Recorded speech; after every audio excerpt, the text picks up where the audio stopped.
జీ5 app download చేసుకుని పూర్తి ఎపిసోడ్లని ఉచితంగా చూడండి. అయ్యయ్యో, మీరుండండి బాబాయ్, నేను కట్ చేస్తాను. వద్దులేమ్మా, బుజ్జమ్మ చూసిందంటే గొడవ చేస్తుంది. ఇటివ్వండి. వద్దులేమ్మా, నా మాట విను. ఏం గొడవ చేయదులే బాబాయ్, ఇటివ్వండి. ఏమ్మా, ఏమంటుంది మా బుజ్జమ్మ? అదేంటిది అంటుంది.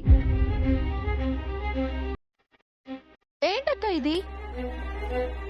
ఇందాక కదా నువ్వు పని చేస్తే నేను ఫీల్ అవుతాను అని చెప్పాను, మళ్ళీ అదే పని చేస్తావేంటి? అది కాదను. ఏది కాదు? అసలు నిన్ను కాదు, నాన్న ననాలి. ఏంటి నాన్న ఇది? అక్కకి పని చెప్పొద్దు అని చెప్పినా కూడా మళ్ళీ మళ్ళీ పని చెప్తావేంటి?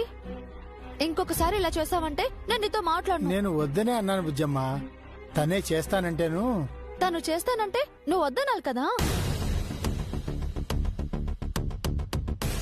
బాబాయ్ వద్దనే అన్నారను. నాకీ పనులు ఇష్టమయ్యే చేస్తున్నాను. అయినా కూడా నువ్వు ఇలాంటి పనులు చేయటం నాకేం నచ్చట్లేదక్క.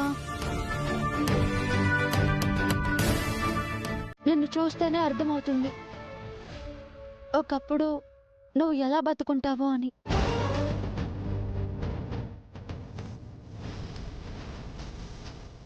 ఒకప్పుడు ఎలా బ్రతికావని బాధపడ్డం కన్నా ఇప్పుడు ఎలా బ్రతుకుతున్నావని సంతోషపడ్డమే మంచిదను. అదే జీవితం అంటే కూడా.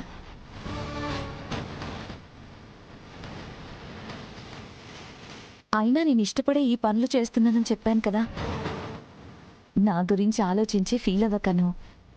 సరే అక్క, కానీ ఇలా ప్లేట్లు కడగటాలు, అంట్లు తమ్మడం లాంటివి మాత్రం చేయకు. నాన్న, అక్కకి చాలా సింపుల్ వర్క్ చెప్పండి. అలాగే బుజ్జమ్మ. ఈ రోజు నుంచి అక్కకి ఏ లోటు రాకుండా చూసుకోండి. అక్క ఇప్పుడు మన మనిషి, పని మనిషి కాదు. అంటే తను మీకిప్పుడు పెద్ద కూతురులాగా. నన్ను ఎలా చూసుకున్నారో అక్కని అంతకన్నా మంచిగా చూసుకోవాలి. అర్థమైందా? అర్థమైందిలే బుజ్జమ్మ, బాగానే చూసుకుంటాం.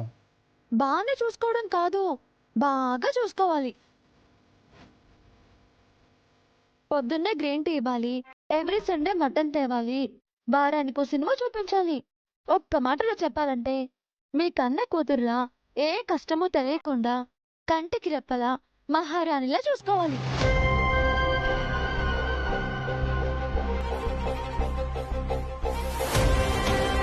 పూర్తి ఎపిసోడ్లని జీ5 లో ఉచితంగా చూడండి.